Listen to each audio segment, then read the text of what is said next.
Hello, Stitchers. Welcome to Stitch Please, the official podcast of Black Women Stitch, the sewing group where Black Lives Matter. I'm your host, Lisa Woolfork. I'm a fourth-generation sewing enthusiast with more than 20 years of sewing experience. I am looking forward to today's conversation, so sit back, relax, and get ready to get your stitch together.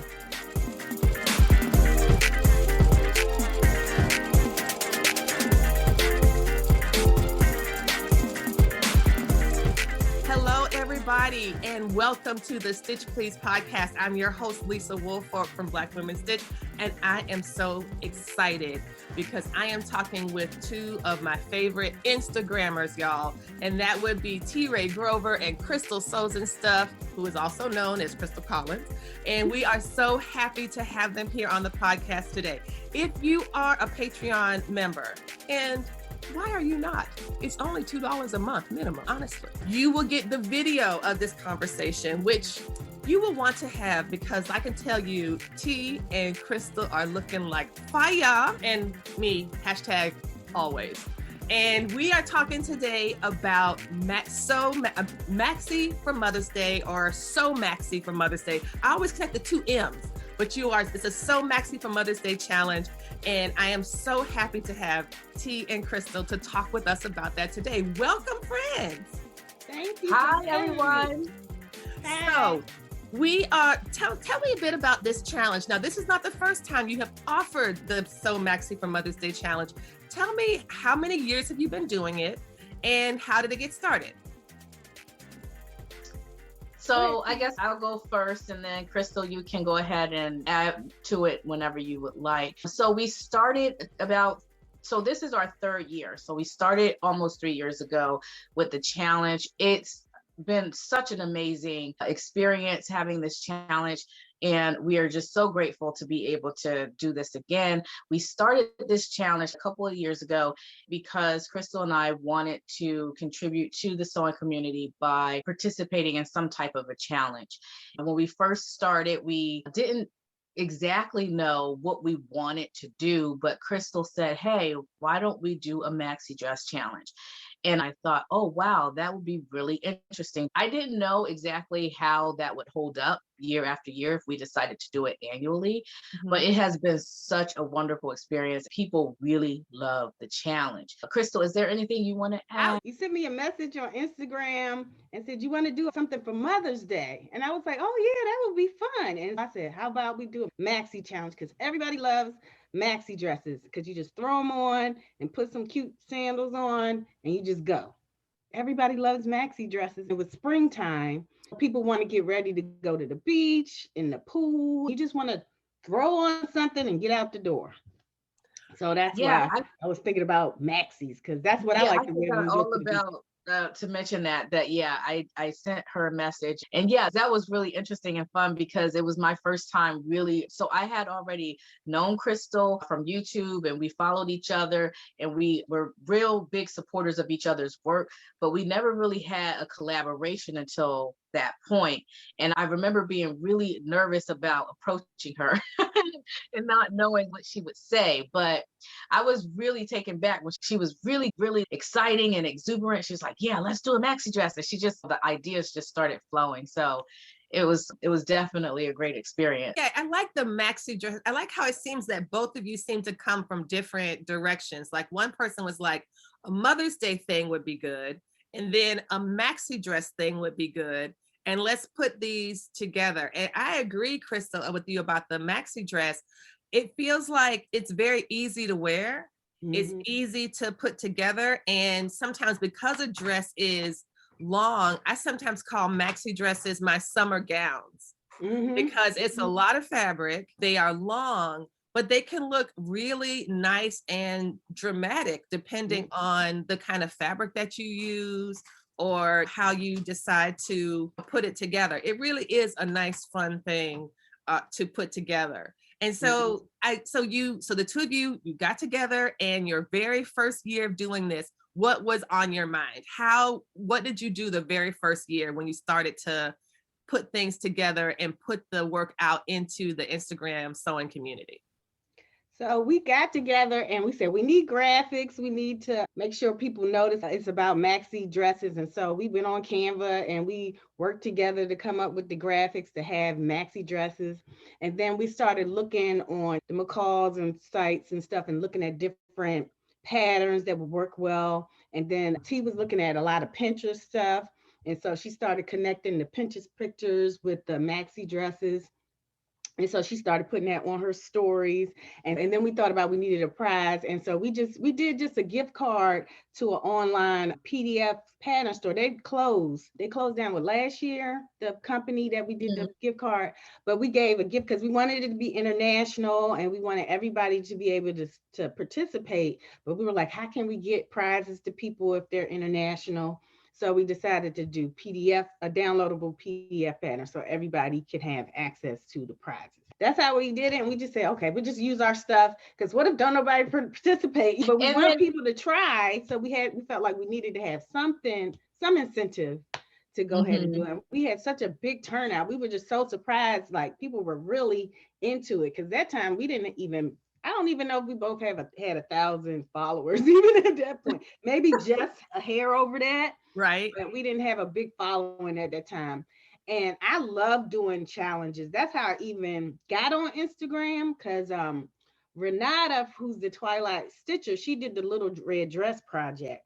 Okay. And I was just following her on YouTube. And I was like, I'm going to do that. Because I had one post on Instagram and it was a dance bag for my daughter.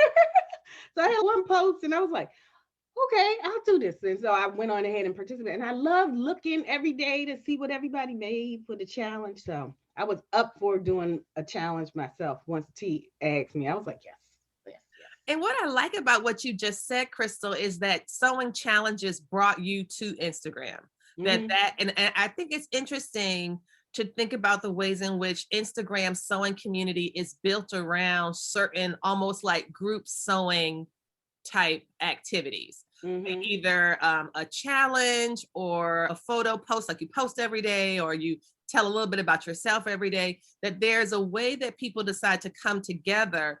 And even though it's a challenge, it doesn't feel like a competition. It doesn't feel like, oh, you have to make sure you have the best maxi dress in the world. And that's one of the, oh, sorry, I didn't. No, that's it. That's what I was thinking. It's about a community spirit of coming together to do something fun. And that's one of the things that me and Crystal put like number one on our list. Like we did not want this to be about a competition. We wanted it to be directly related to celebrating motherhood and honoring motherhood. And we didn't want to take the focus off of that. We didn't want this to be about, oh, she has the best maxi dress, or no, I really like her maxi dress better than, because that's all objective. And also some people, they have the ability to take these pictures that look really amazing, that might look like it's out of a catalog. And then other people sometimes don't have that capability. And it's not that they didn't do really well on their garment. Right. You know what I mean? So we didn't want to have that to be the main focus of this challenge. The main focus has always been about, we are doing this to celebrate women, to celebrate motherhood and things like that. And so I really like that you brought that up, Lisa, that, you know, about this community, because that's exactly what we intended it to be, is about a community of people who want to get together and show their craft. And it's not dependent on whether or not you're a beginner or advanced or intermediate, or it's not dependent upon any of that. Just come and sew and enjoy. So that's basically what we wanted it to be about. And I really appreciate too how you were saying that when you all did this, you didn't have a lot of followers, and that maybe made you a little bit nervous about approaching people. But I do think that Instagram has this way of helping to build community that's not based in numbers, right? That you don't have to have 1,000 or 5,000 or 10,000 or 30,000 followers in order to cultivate genuine community. And to be honest, we still don't have the numbers. We still don't have a big That's Instagram account, and that's okay. And we're okay with that. And like I said, it's not about whether or not we have a big number of followers or even trying to get a lot of followers from this challenge. It's just about just having a good time. And yes, Crystal yes. said she came to this community because she liked challenges. And so that's what it's about. It's about what we like and what we are trying to contribute. Absolutely. And I feel the same. I think that followings grow organically. I am a firm believer in slow, steady growth because that is stable. And It's you can stable. handle it. Because the more I had one YouTube video that went really well, got a lot of views, and it was hard for me to keep up. I was like, okay, I'm trying to respond. It was just a lot. Then it went back to normal. but it's good. I'm used to the way it's growing. I'm used to, like, I'll check my Instagram and YouTube comments every morning and I'll respond to everybody. But when it's a whole lot, it's a lot to deal with. And it's good to gradually grow. You can buy followers. I was like, no, because I want people who sew. I want people. I don't want random people that I don't know. You can buy hair, all the hair accounts. There's all these hair accounts that will follow you. Hair, and I mean like people that are manufacturing hair. I've had so many like hair accounts try to follow me. I'm just like, block. No, don't follow me. I do not want. I don't want companies that are just like, they're just shells. There's no benefit to that to me. My goal is not to have followers. My goal is to sustain and generate community. And to go to your original point, Lisa, about, generating that community, that slow and steady growth also ensures that you have people that you actually are connecting with. And so, like, for me, like, a lot of my followers, they'll see something in my stories and they'll say, oh my goodness, I really love your top stitching on that dress. Can you tell me what stitch length you use or whatever you use? And then I can actually go back and I can private message them and tell them exactly the details on that. And it builds more of a rapport with those individuals that you're actually connecting with. You can't do that with those shell accounts. You're not going to do that with those shell accounts. So I really do the slow and steady growth and how that growth has changed over, and tying that back and going full circle with the Maxi Dress Challenge. Crystal and I have been able to manage that because we have a small Instagram account. We've been able to manage those comments. We've been able to post everybody's makes. We've been able to do all of that because we have the smaller account. And speaking of the growth, so in the first year of the challenge, you provided the prizes were to a PDF pattern company, so anybody internationally could receive it. I think that's really beautiful because what it shows is that you are committed to access, that you didn't want this to just be for US domestic contiguous 48 states or whatever. You wanted this to be something that everybody could do, but you also needed to be something that you could manage. Now, as you also mentioned, so in the second year, what changed from the first year to the second year? Were there lessons that you learned from the first time you did the challenge to the second time? Yeah, there were. Go ahead. Oh, real quickly, the thing that came to mind when Lisa was finishing that sentence is that, so we wanted to include people in the UK and people around the world more. And so this idea of making it international so that every woman and every person can celebrate Mother's Day with us, that kind of resonated with us. And then we carried that over to the second year. And in the second year, we thought, hey, why don't we open this up a little bit more? Because in the US, Mother's Day, I think last year was May 9th, right? Or May 10th? Or something like that. Is it always like the first Sunday of the month? I think it's the second Sunday of like the first. The first or second Sunday of May, I believe. And so we wanted to open it up a little more, but we had started it. We always try to give people at least 4 to 6 weeks to sew something. And so in the first year, that's what we did. In the second year, we were like, we need to open this up more, especially if we're doing an international challenge.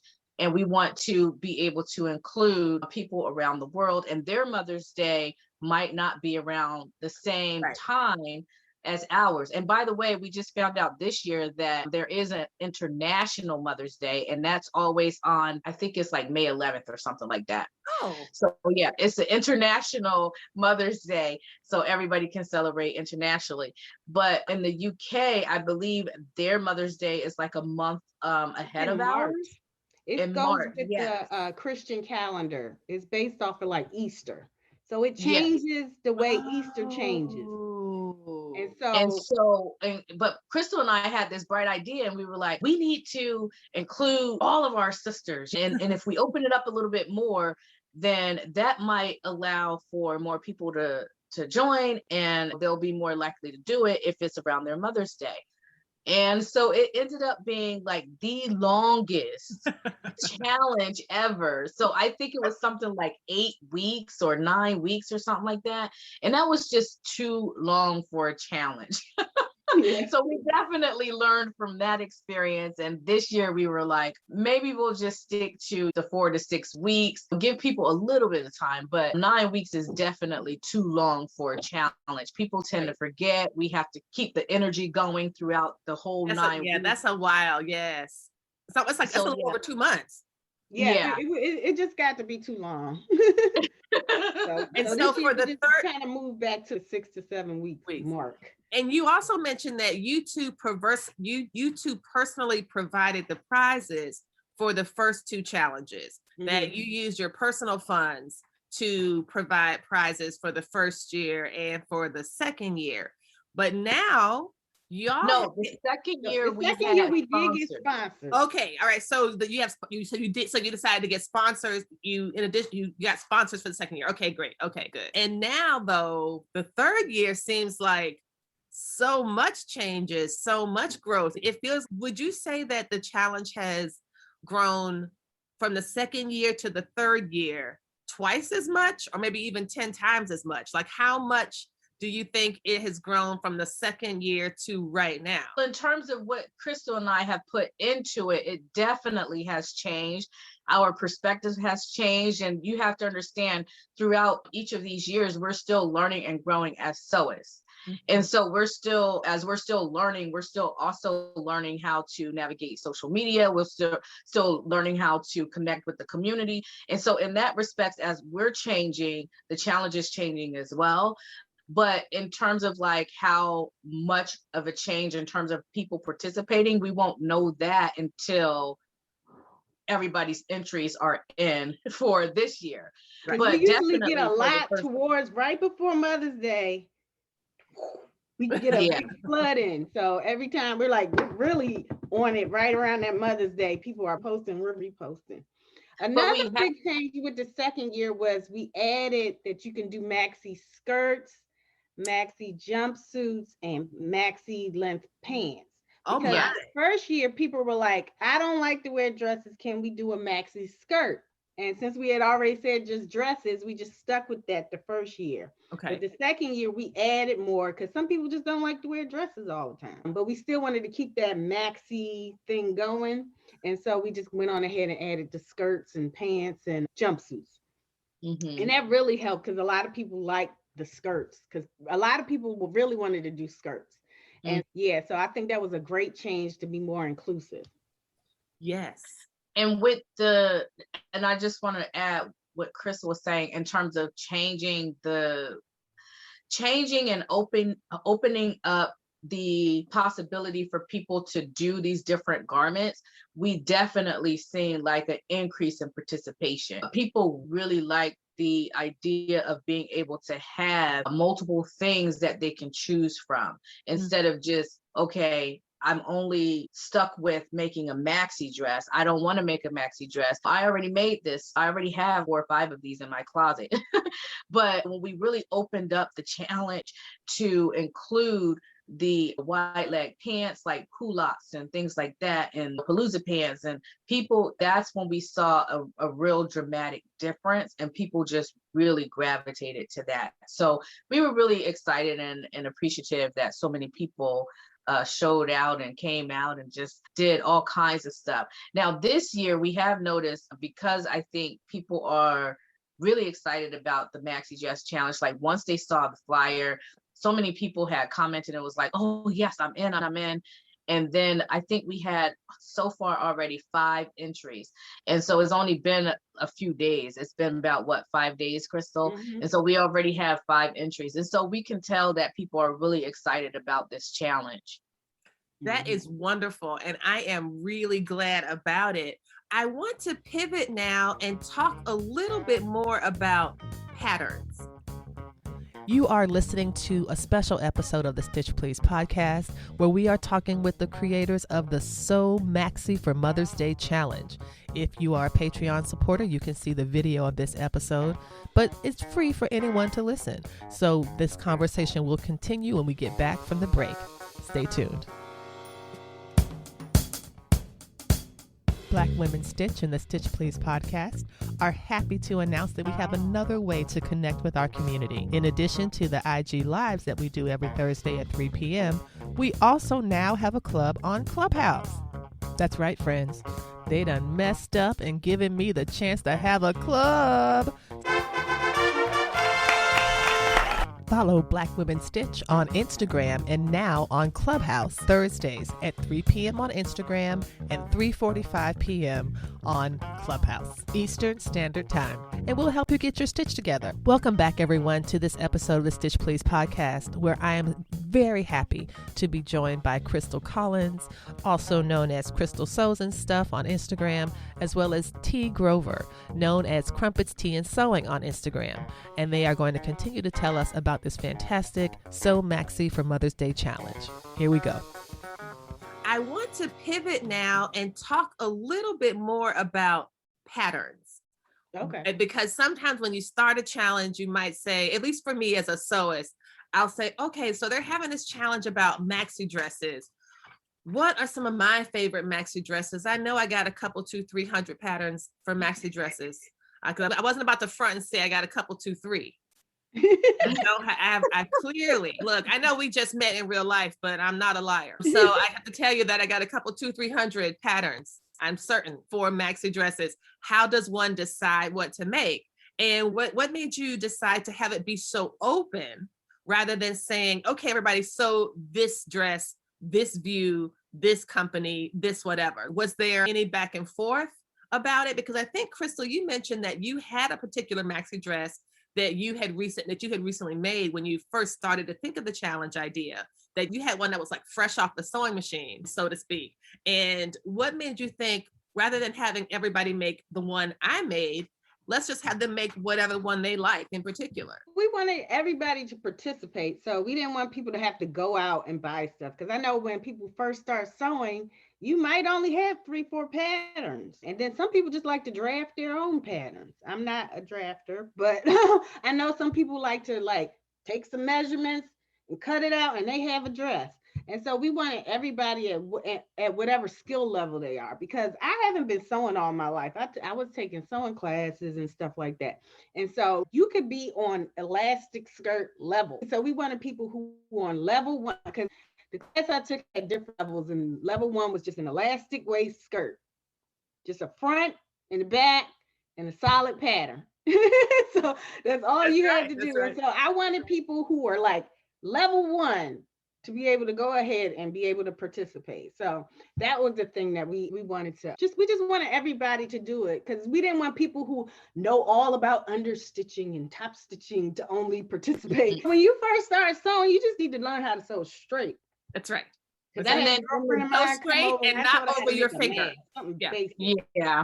And then to add to what Crystal's saying, and to go back to your question, Lisa, when you restrict people to a pattern or a view or anything like that, you're also restricting them to the type of fabric they can use. And you and I talked about this, like we're opposite. Like I love me some cotton and you love a knit. So if I restrict a person and say you can only use this pattern, they might be like, I'm not used to working with this type of fabric. I don't know how this is going to work for me.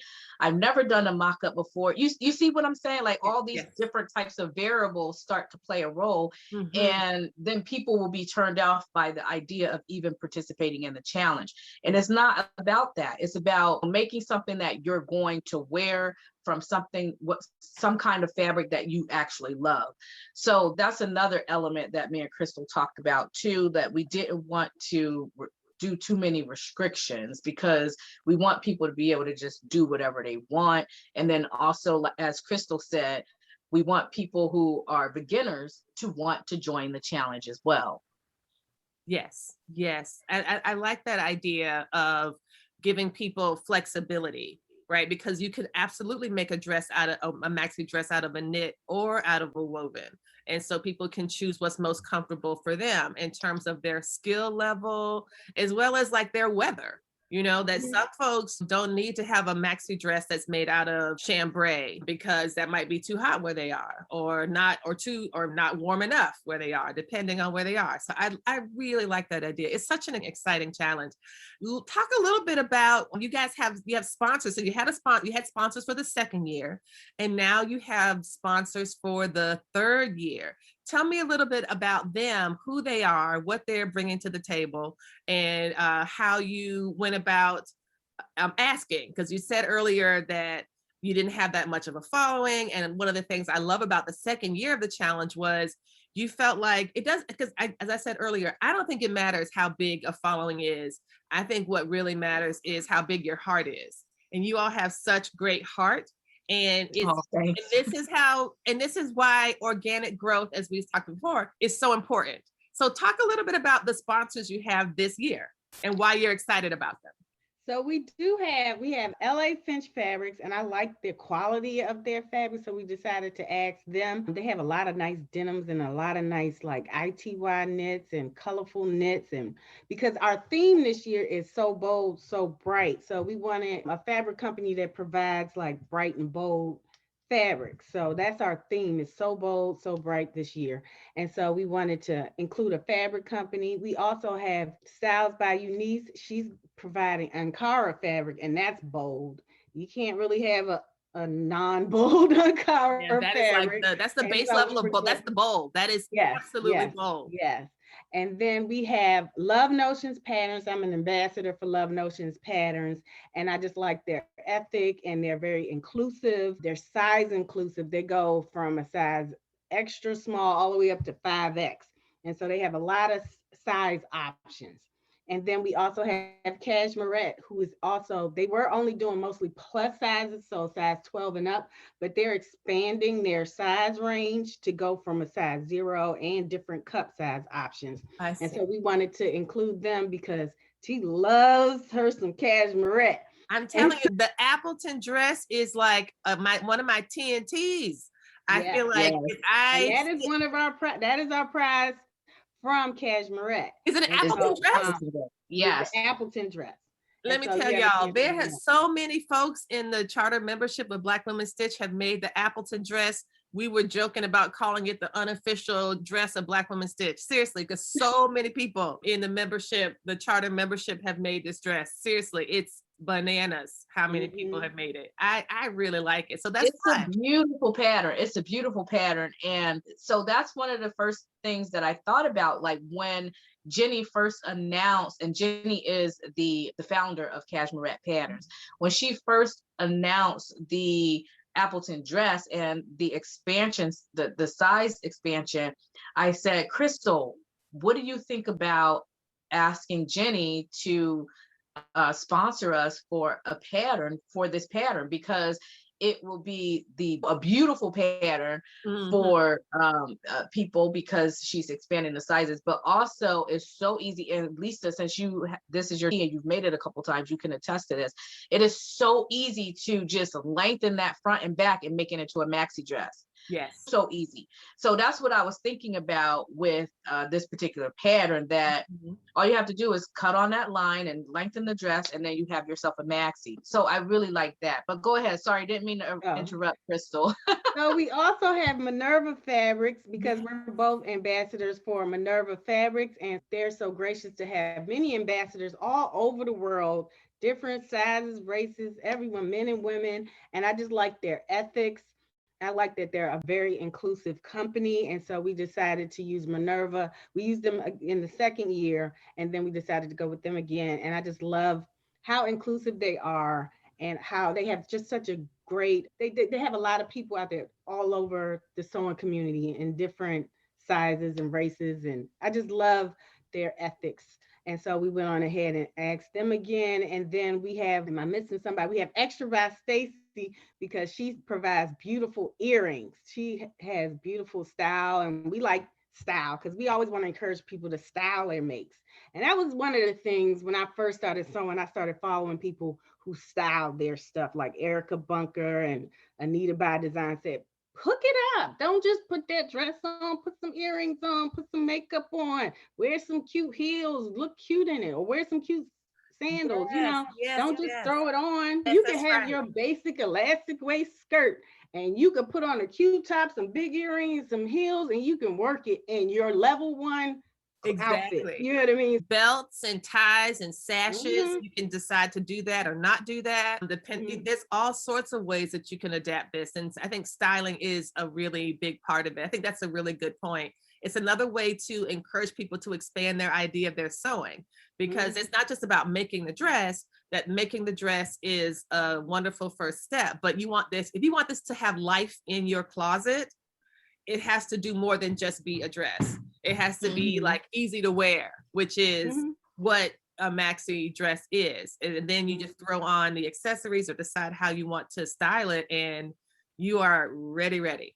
Yeah. Exactly. And we have one more new sponsor, True Bias. They came out, it's called the Mara skirt, and it's a really cute tiered skirt with different levels. You can make it a mini skirt, midi skirt, or maxi skirt, and you can do 1 to 3 tiers. They have different tier options, and it has a cute waistband with ties in the front. And I really like that style. T was like, let's ask them. And they said they agreed, and they just have the cutest, it's the perfect tiered skirt. So they have that as their prize for us. And so those, I think, did I miss anybody? I believe that's everybody. Yeah. I believe that's everybody. Yeah. And yeah, to all the sponsors, I doubt that they would probably be listening to this, but if they are, thank you so much. Sponsors better be listening to the Stitch Please podcast. Why not? They better. But hey, yeah, listen, I tell you what, if I was them and I wanted to have a Black audience and I wanted Black people to buy my shit, I would definitely be listening to this podcast. That's the truth. I can tell you some of them be listening because they write to me. They write to me and ask about different sponsorships, things with Black Women Stitch in the podcast. And I'm like, oh, how you gonna win when you ain't right within? Because I can't work with everybody unless I can see some demonstrable pro-Black affirming content in your posts as well as in your organization. I can't, which is why I don't have any sponsors. Not because they haven't asked me, it's because they aren't yet to my standard of what they should be doing to serve and support Black women sewing. And yes, they should definitely be listening. And if they're not, that's their fault. This is amazing. And I'm glad that you've got these relationships and that you're bringing these forward, that this is also helpful for them as well as it is for you. It's a great mutually beneficial thing. Now tell me, how do people find out information about this challenge? You mentioned that so we can follow you both on Instagram to get information, but you also have websites and YouTube channels. Where can we find information about the challenge that way? Okay, my website is crystalsewsandstuff.com, and I have a blog post on the challenge, as well as my first dress that I sewed up. So I have a blog post on that. And then my YouTube is the same at Crystal Sews and Stuff on YouTube. And I do have a launch video. And this year, we forgot to say, we have 6 ambassadors. Oh, tell us about them. Yes, we have 6 sewing friends that are going to help us promote the challenge. So we have Mari of Mari Sews, and then we have Jen of Jen Sewing Room. We have Natita of Sew Natural Dane, and she is the founder of the Black BHM Pattern Designers Challenge. Yes, we talked to her at the challenge. We talked with her and Kiera a couple months ago for the Black History Month Pattern Challenge. Fantastic. And she and I were both ambassadors for that challenge as well. That's right. And so we asked her if she would want to serve as an ambassador for our challenge. And then we have Coy of Coy Teak Made. And then we have Talisha of Creativity by T. And she goes by that on YouTube as well as on Yes. Instagram. So I wanted to make sure I talked a little bit about the ambassadors. Oh, but, that's wonderful. so that's and what where are you some can of the find me. what are some of the ambassador responsibilities? What can We just asked them to go ahead and participate in the challenge. So sew something Maxi and then share it on Instagram, as well as share some inspiration with their audience, just to keep it going. So we don't expect them to do a whole bunch, but if they see somebody post a dress, while they're online, we're not saying you have to go online every day, but if you happen to be online and you see a Maxi dress, go ahead and share it in your stories so that other people can see. Because I know when I first got shared on stories, I was like, ooh, somebody likes me. They shared my picture, you know what I mean? So I think that would be encouraging, especially if you're a new sewer and you just got on Instagram. Because I have people who I have followers who have 5 followers. I have people who haven't even posted anything that are following me. So I'm thinking if somebody shared what they made, that would give them a boost to keep participating in the sewing community. Yes. So, And then for the ambassadors, we also asked for them to, so Crystal talked a little bit about they need to sew something Maxi, and then they'll promote their Maxi dress on their challenge, and then also share makes from other people. But then we also asked that they just announce the challenge on their social media. So we have like graphics and stuff. And so they put the graphics in there on their social media. Some of these women have YouTube accounts. And so we've asked if they are doing a YouTube video that they share the challenge over there as well. Yes. And like Crystal said, they don't have to do like a ton, but they have social media and their presence is on social media quite often. We just ask them to promote the challenge through their platform. Okay. Yes. That's great. I am so excited about this. And y'all really got me thinking about making a maxi dress. Like, honestly. Yeah, you doesn't have to be a dress. Earrings, because I met you at the DC Frocks. Yes. And you had the cutest earrings. She made her own earrings. Yes, for DC Frock Tails. Absolutely. What is that? And they were like long. I think I'm going to do an episode about that or something quick, because people ask about that a lot, and it is really easy. And if you use the mediums that I use, you can have giant earrings that are lightweight, which was that's one of the challenges about giant earrings. But you mentioned DC Frock Tails. I won a pair of Extra by Stacy earrings at DC Frock Tails, and I absolutely love them. So I'm so glad that they've been able to sponsor. Any last things you want to encourage people to do or think as we wrap up today? Okay, y'all, this episode's coming out on the last Wednesday in April. So that gives you 18 days to still participate. So if you haven't already started your Sew Maxi for Mother's Day challenge, you can start it and still have time to participate. Any last things you all want to share to encourage people, or anything that you're excited about that you maybe didn't mention before? I just want to say, just go ahead and try, and just go ahead. Even if you're beginning, don't be afraid. We want to encourage you to go ahead and participate. And you can send us a message if you're thinking about pattern ideas, and also check out our ambassadors as well, because they'll be putting pattern ideas on their stories and on their pages. I just want to encourage everybody to participate, and also to make sure you tag the challenge at Sew Maxi for Mother's Day, and tag T at Crumpets Tea and Sewing, as well as myself at Crystal Sews and Stuff. And that way it can be entered.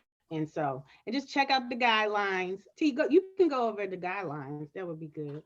Oh yeah, so the guidelines are just basically you need to make a maxi dress within the submission date, and so it runs from April 11th to May 16th of 2021. As long as you make something in between that time, like you can't get a garment from 3 or 4 months ago and then enter that into the challenge. It has to be something that you specifically made for the challenge.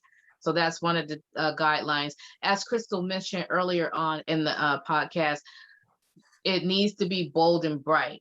So we're looking for colors that are rich and bold. So if you want to make a solid garment, it can be something like red or blues or yellow, orange, your nice, big, bold colors.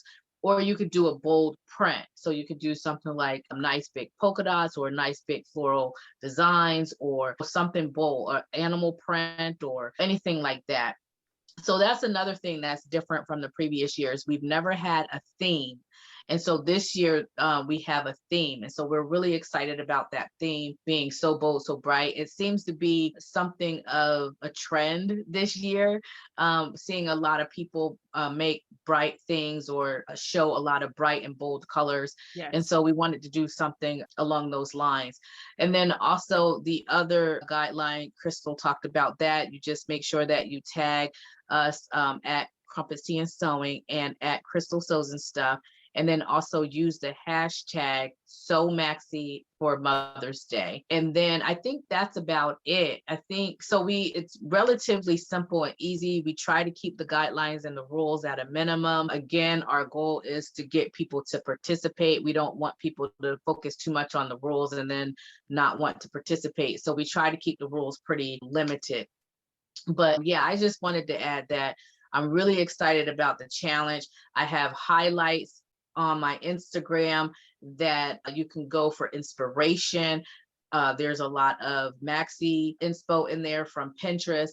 There's a lot of different patterns. And I think that's something that Lisa also wanted us to talk about, the different types of patterns. But if you go to my IG account and you look in the highlights, you'll see all these different Maxi style patterns that you can actually use for the challenge that would be appropriate for the challenge. Oh, I forgot to mention the other rule or guideline is make sure that your garment is at least mid-calf or longer. So when you think about a maxi dress, we're thinking about something that's long and flowy. So if it hits at the mid-calf or it's longer than that, then that actually counts as a maxi. Okay. So those are the things that I guess I would leave you all with. Yeah. Good detail. Thank you for sharing that. That's a good detail about how does one define maxi. So mid-calf, I love that. That's a good, easy thing that people can imagine to make sure that it fits. I am so excited. Thank you, Crystal. Thank you, T. Thank you so much for being with us today. We have been talking, everybody, with Crystal Sews and Stuff and Crumpets Tea and Sewing about SewMaxi for Mother's Day. You can find the information on both of their YouTube channels and on both of their Instagram channels. Highlights, it's everywhere. They're also incredibly kind and responsive. So if you have questions or concerns, they are happy to talk with you in their DMs or reach out to them by email. And I will be sure to include I'll be sure to include all the links to their socials from their Instagram and web pages and YouTubes. So all of that'll be there. All you do after you've seen this episode or listened to this episode, you can go in and click it. And one extra tip, if you are a Patreon subscriber, you get to see some wonderful examples of them wearing beautiful, bold prints because they are both wearing absolutely gorgeous fabrics right now, which you could see if you were a patron. As I said earlier, why are you not? Thank y'all so much for this. This was incredible. Thank you, thank you, thank you. Thank You're you. so welcome. Thank Thank you for having us. us. We appreciate it so much.